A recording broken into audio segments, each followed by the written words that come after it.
งแดดขึ้นยามเช้าๆเนาะเวลาก็สิซื้อปลามาเฮ็ดอยู่เฮ็ดกิน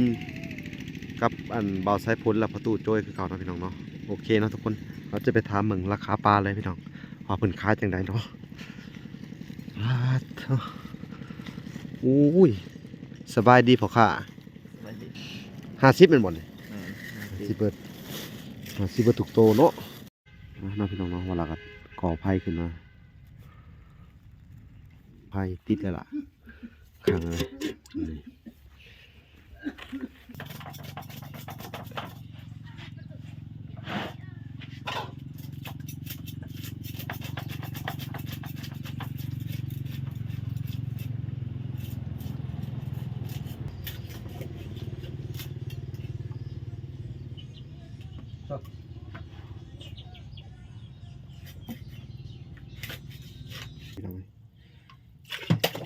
ใส่ไปเลย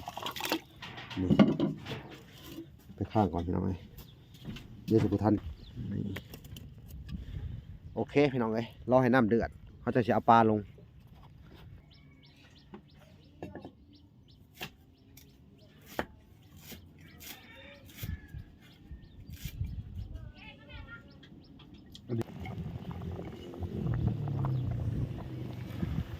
ต้องเบาใส่พ่นด้วยกัน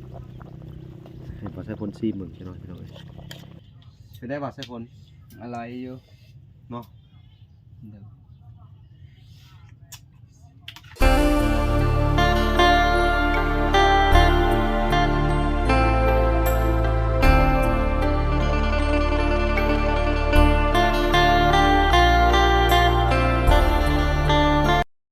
โอเคเนาะทุกคนเบาหลากอยู่ในบ้านในเฮือนในส่องพอตู้โจยเก่าเนาะกับสบายดีบรรยากาศยามเช้าๆเนาะทุกคนทักทายสบายดี FC ทางฝั่งไทยและ FC ทางฝั่งลาวและ FC ทางต่างประเทศนำเด้อพี่น้องแสงแดดขึ้นยามเช้าๆเนาะเวลาก็สิซื้อปลามาเฮ็ดอยู่เฮ็ดกินกับอันเบาไซพ้นและประตูโจยคือเก่าเนาะพี่น้องเนาะโอเคเนาะทุกคนเราจะไปถามเบิ่งราคาปลาเลยพี่น้องว่าเพิ่นขายจังไดเนาะอุ้ยสบายดีพ่อค้าปลาคือหยังคือมันตัวใหญ่แท้เนี่ยปลาเลี้ยงบ่นี่ฮะปลาคอนี่ก็มีอยู่ในเลี้ยงนี่นี่บ่อเจ้านี่ไดปลามันโตเท่าไหร่อันนี้ฮะ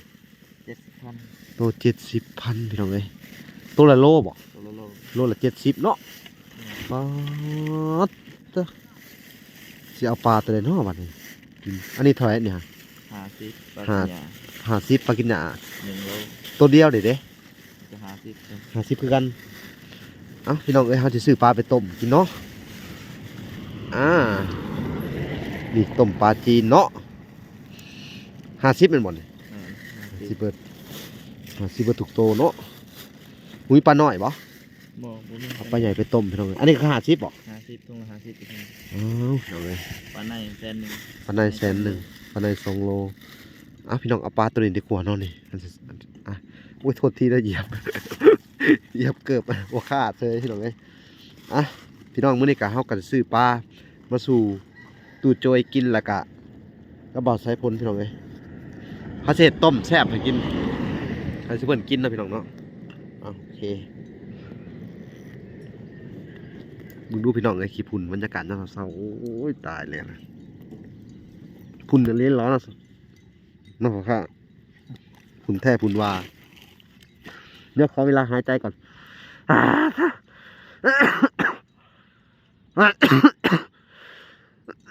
เป็นภูมิแพ้อากาศแพ้ฝุ่นนั่นพี่น้องน้ำมูกไหลทั้งวันเลยแป๊บหนึ่งเด้อขอข้าใจเย็นจงเงินก่อนโอ้ยหายใจไม่อยากออก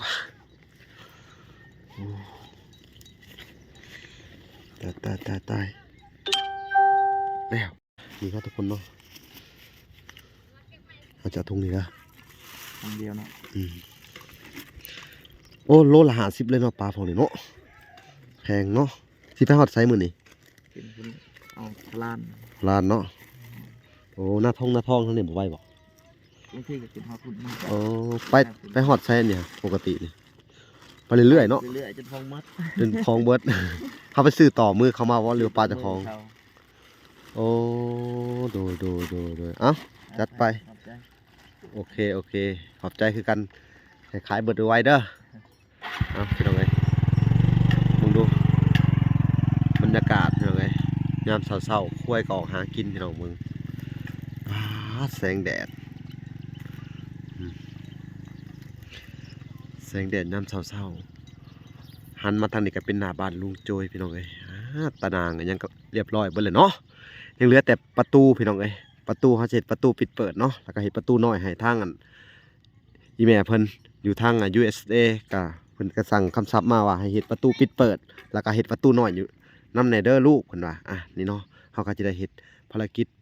อันต่อไปเนาะพี่น้องเนาะหลังจากที่ว่าเฮาเฮ็ดแล้วเบิดแล้วเนาะหัว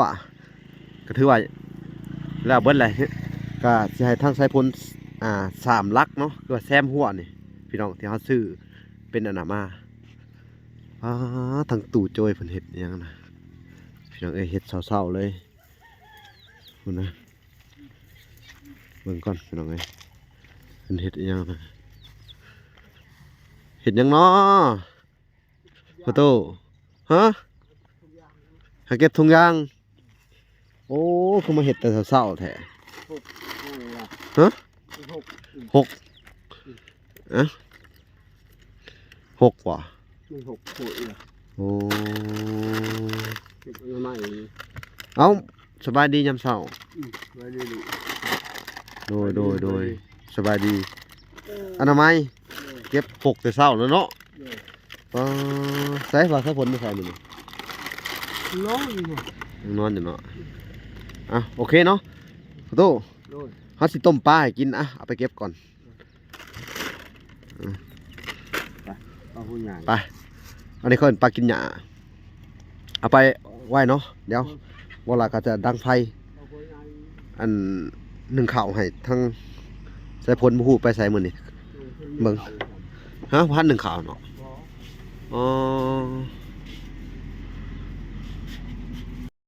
น้องพี่น้องเนาะเวลาก็ก่อไฟขึ้นมานี่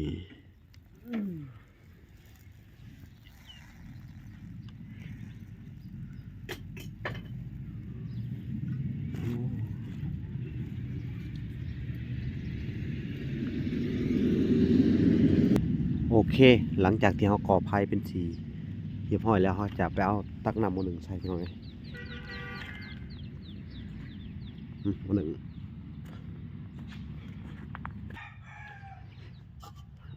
พี่น้องเนาะบอลาก็จะมาสูบน้ำน้ำแถวสูบไว้เนี่ยพี่น้องเลยเมื่อคืนเนี่ยยังอยู่ให้ตักไปดังไฟอะไรหนึ่งเข่าเลยนะพี่น้องคุณนำมือหนึ่งโอเคพี่น้องโอ้บ่าวสายฝนตื่นมาพอดีเลยโอ้สบายดีบ่าวสายฝนมือบ่วางบ่ว่างผมเป็นยังพี่น้องเลยเดี๋ยวเขาจะไปข้างมือหนึ่งไว้ก่อนเดี๋ยวจะมาเบิ่งเพิ่นเสื้อเขาก่อนพี่น้องมือบ่ว่างเพิ่นว่านี่พี่น้องไฟติดแล้วล่ะข้างเลย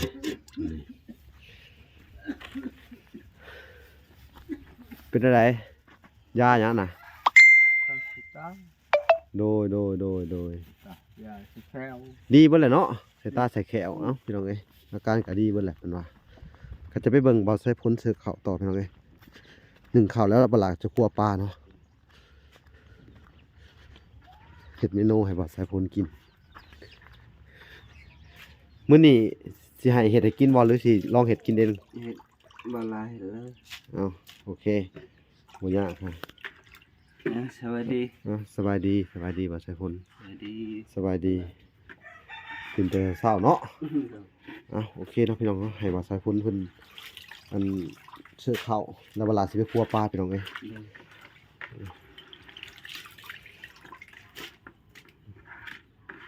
มื้อนี้ก็คือเฮาสิเฮ็ดอันนั้นเนาะอัน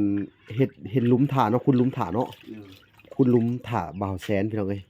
เขาสิเบาะคุ้มใหญ่ๆเนาะเบาะขุดกว้างๆออกแล้วให้ ที่ให้มอบหน้าที่ให้ทางเบาไซพลเพิ่นไปหาอัน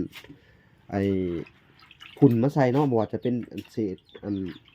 เพืองเศษหญ้าพี่น้องเอ้ยหรือว่ามูลสัตว์พี่น้องเอ้ยหลายอย่างโอ้พี่น้องเอ้ยผักบุหัวชิงไคเป็นแหละได้พี่น้องเอ้ยนี่โอ้พอดีเลยพี่น้องเอ้ยเด็ดมาใส่ต้มปลาจะหน่อยเท่าหุ่นพี่น้องหลังบ้านเพิ่นนี่ยอดอันนี้กันใหญ่เลยอันนี้มันยอดอันนี้เขาใส่ต้มปลาได้บ่ใส่ผลนี่ยอดกกอันนี้นี่ยอดหมากอันนี้นะพี่น้องเอ้ยบอก เป็นยัง เอาไปใส่ต้มปลาเนาะ เดี๋ยว บ่เบื่อเนาะนี่พี่น้องเอ้ยนี่ถ้าจะเก็บเอายอดอ่อนเพิ่นไปใส่ต้มปลาจะแซ่บลองมึงนี่ไร เดี๋ยว โอ้คักเลยค่ะมันอ่อนนี่พี่น้องหัวชิงไข่ที่บ่ล่ะปลูกไว้กับบ่ใส่ผลติดแล้วพี่น้องติดเลยติดเลยเนาะแต่พระอีตู่ตายเนาะได้หาเอาเม็ดมันมาปลูกใหม่พี่น้องเอ้ยพระอีตู่แต่อีเลิศยังอยู่พระอีเลิศเนาะยังอยู่นี่พี่น้องเอ้ยพระอีเลิศปลูกก็นี่ยังอยู่พี่น้องเริ่มติดแหละเริ่มติดแล้วนี่พระอีเลิศพี่น้องเอ้ยสิให้ทุกคนได้เบิ่งบ่าวใส่ผลต่อพี่น้องเอ้ยดึงเข้าเป่าไฟยามเช้าหาพาหมอมากึบไปเด้อมื้อนี้เฮาเสร็จไปโนปลาให้เพิ่นกินนะพี่น้องเนาะโอ้นี่โอเคเลยบ่ล่ะสิไปเตรียมปลาเนาะพี่น้องเนาะเฮาจะไปคั่วกันอยู่ในอันนั้นเลยเนาะในบ่อนน้ำบาดาลพี่น้องบ่ล่ะจะไปคั่วปลาอยู่น้ำบาดาลโอเคนะทุกคนมาคำหน่อยก็เตรียมไว้เดี๋ยวอันหัวสิไข่ใบมะกรูดเนาะเดี๋ยวให้เตรียมเอามาใส่หม้อต้มไว้เนาะเดี๋ยวเราก็จะไปเฮ็ดอยู่ในบ่อน้ำบาดาลเนาะพี่น้องเนาะโอเคมีมีดมีปลาใส่ลงไป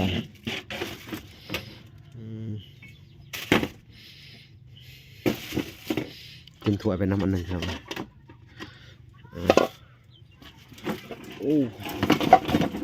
นักคนแรกพี่น้องเอ้ยโอ้นี่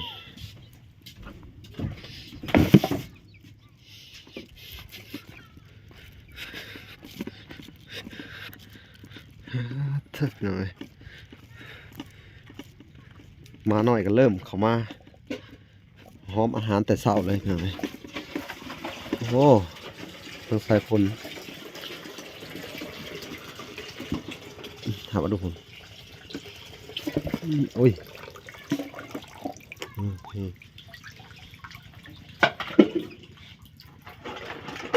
ล้างถ้วยเนาะ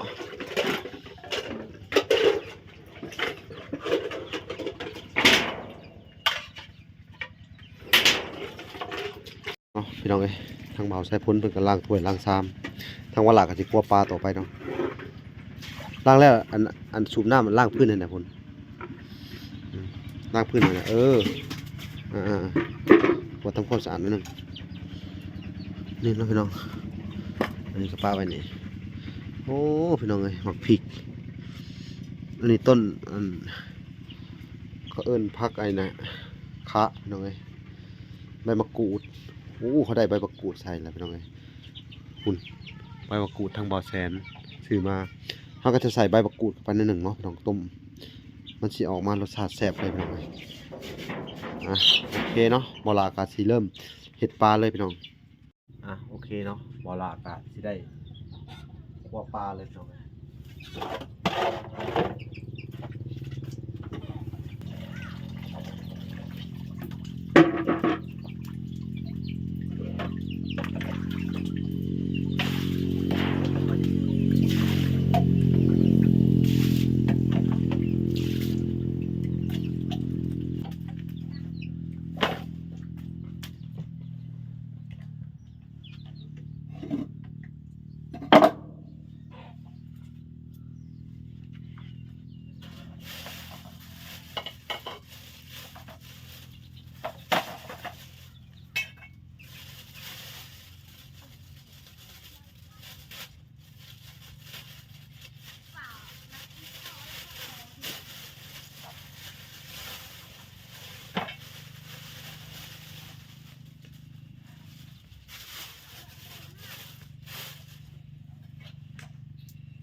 เ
เสร็จแล้วพี่น้องเอาทุกคนเนาะบ่ลากะเกียมเครื่องคล้องไว้เลยเกียมต้มแล้วพี่น้องหม้อยังไม่ใส่น้ำเลยใส่น้ำ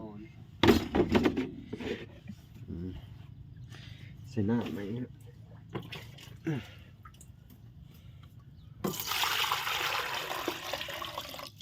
ดีพี่น้องใส่ไปเลยนี่ไปข้างก่อนพี่น้องเดี๋ยวจะไปทานกินแซ่บ โอเคพี่น้องรอให้น้ำเดือดเขาจะเอาปลาลงเอาพี่น้องโอ้เดือดได้ทีแล้วพี่น้องลูกไผ่แห้งอะไรหรอโอเคทั้งบ่อหลากกะสิเอาปลาลงเลยพี่น้องนี่พี่น้องปลาหลังจากที่เฮาเฮ็ดเสร็จแล้วเนาะก็จะเอาลงเลยพี่น้อง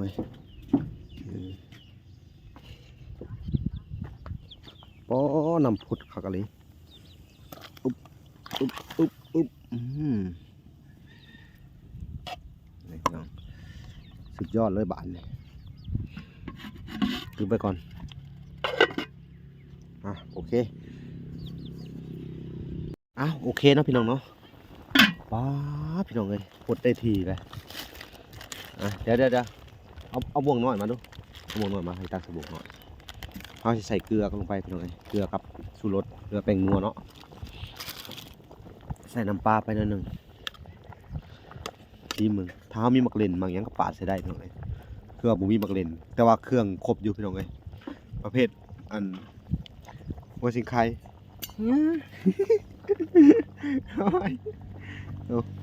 โอเคนะพี่น้องเนาะบ่วงกับโต๊ะดินเดี๋ยวเราจะใส่แป้งนัวลงไปเลยพี่น้องโอเคแล้วพี่น้อง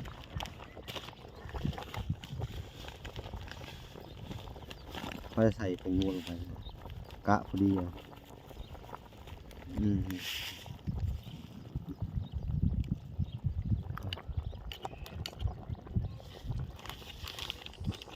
ใส่น้อยกับนัวน้อยใส่ร้ายกับนัวร้ายพี่น้องใส่นัวเยอะมาป่านะปลาไม่ลูกแหล่นี่มันควาดเลยเนาะ อันนี้คือเกลือพี่น้องใส่น้อยกับโบเข้มเลยใส่ร้ายกับเข้มพี่น้องนี่ใส่อีกแล้วหนึ่ง เอาผักเริ่มใช้เนาะ โอเคเนาะเดี๋ยวเขาจะมาซีมหมึกหน่อยแล้วเขาจะใส่ก่อนจะปรุงเขาก็ใส่มีผักบัวเขาก็ใส่ผักบัวไปนิดหนึ่งเนาะ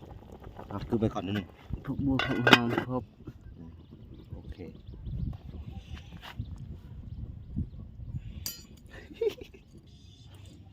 บอละก็จะเห็ดแก้วกันพี่น้อง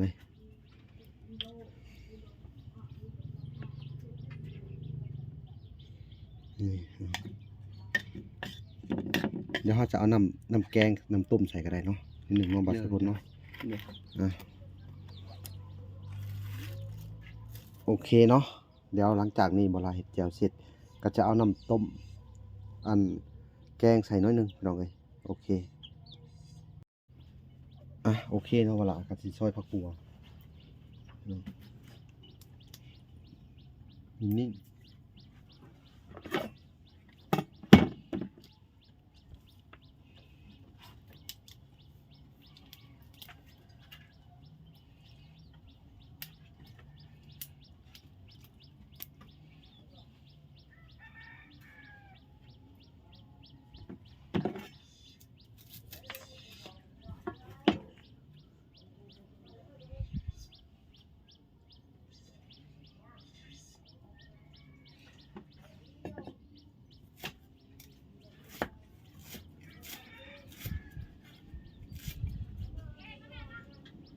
อันนี้เขาจะใส่ต้มใส่ย่าๆหน่อยก็ได้เนาะใส่ย่าๆเลยใส่ย่าๆหน่อยก็ได้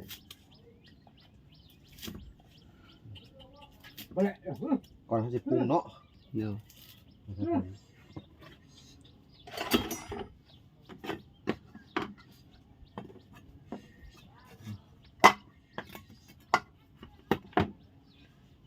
โอเคนะพี่น้อง เขาจะไปซีมเบิ่งแล้วเขาจะใส่อันนี้แล้วเขาจะปรุงเลย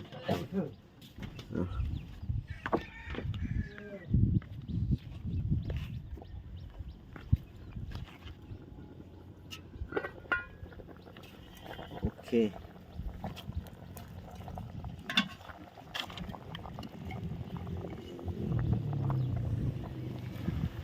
ต้องบอกใส่พ่นด้วยกันให้บอกใส่พ่นซีมเบิ่งใช่ไหมพี่น้องเนี่ยอุ้ยมาหน่อยก็สอแล้วเกิน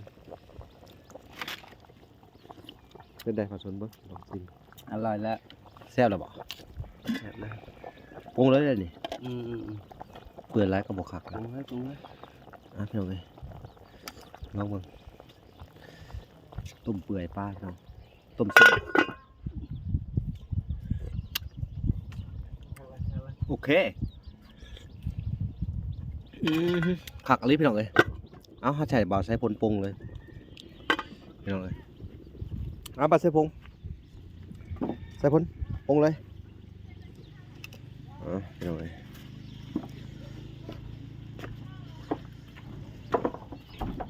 เดี๋ยวเขาเก็บพักก่อนเอาพักเก็บไว้บนเก่าเด้อพักเขาเก็บไว้บนเก่าเลยเก็บขาตู้ไว้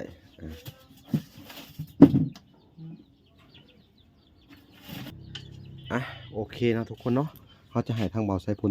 ตักไว้อันนี้เก็บไว้ก่อนมาสมมติอันนี้ออกเลยเห็ดกับกระตุกเลยโอเคอันนี้ออกไปไว้มีดเลย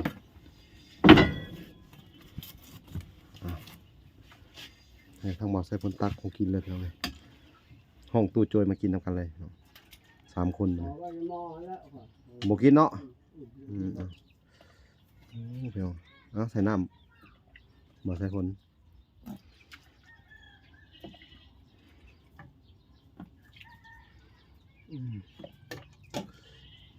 ปลาหลายขนาดเนาะตอนปลาเน้นๆเลยเพียวเลยเอา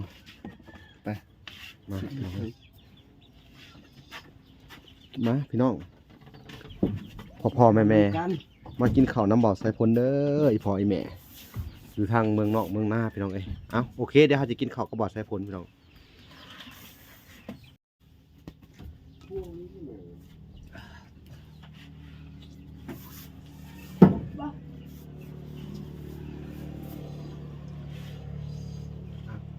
สวัสดีทุกคนเนาะมากินข้าวน้ำบ่อใส่พลเด้อ FC ว่าจะเป็นทางไทยและทางลาวและทางฝั่งต่างประเทศเนาะพ่อแม่อยู่ทั้งต่างประเทศมากินข้าวนำบ่าวใส่พลและบ่าวหลาเด้อมาทุกคนมาข้าวเศร้า ทุกคนมากินข้าวดีทุกคน โดย ทุกทานที่เบิ่งมากินน้ำกันเด้อ โดยมาลงมือพี่น้องเลยแจ่วกับเห็ดกระเทียมห่อยพี่น้องไข่ปลาแล้วนี่เป็นได้บ่าวใส่พล อร่อยอยู่ เนาะ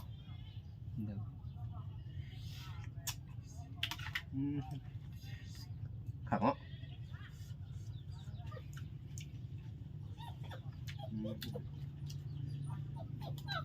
กลับมาเราเติมน้ำมันให้นะเดี๋ยวให้เราเติม แต่ไปชมเดือนหลังจากแล้วเติมน้ำมันให้คนไปเช็ดเลยเก่าฮะ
จะเขาดอย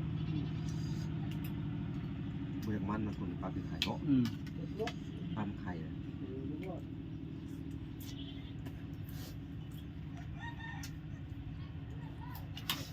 มันมีไข่แซ่บเนาะ ม้วน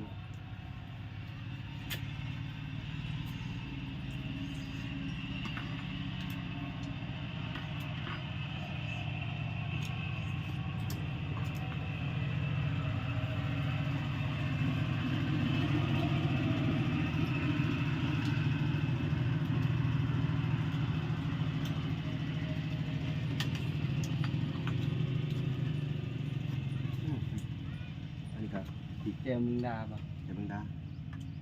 เดี๋ยวบอสแซนขึ้นมา จังมึงดาจังมึงแทนละ ไม่แข่งกับนี่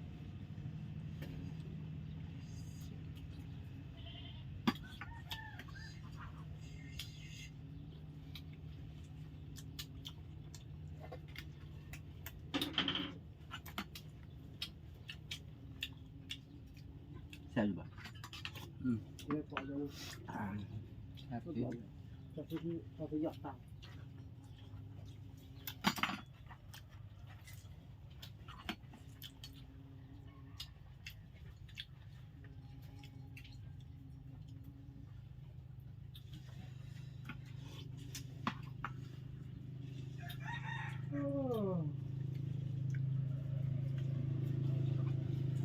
ฮัลโหล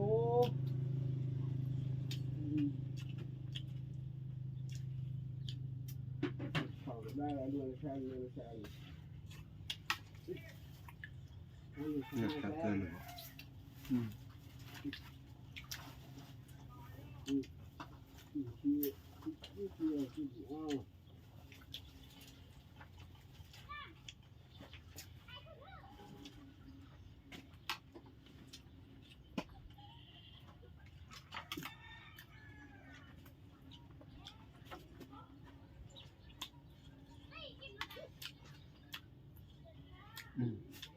ป้าของบ้านนี่แบ่งกับป้าเนาะเลือกแบ่งแล้วแบ่งแล้วเนาะ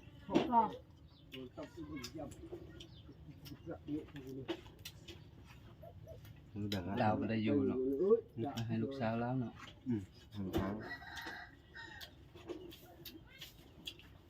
อร่อย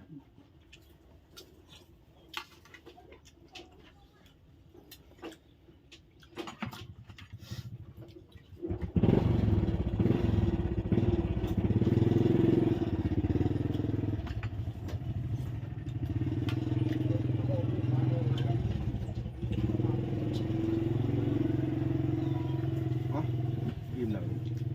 อิ่มละ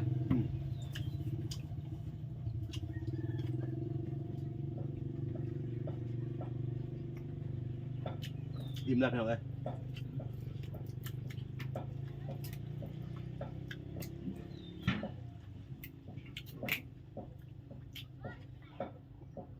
ดูว่าขับมันทองกันบ่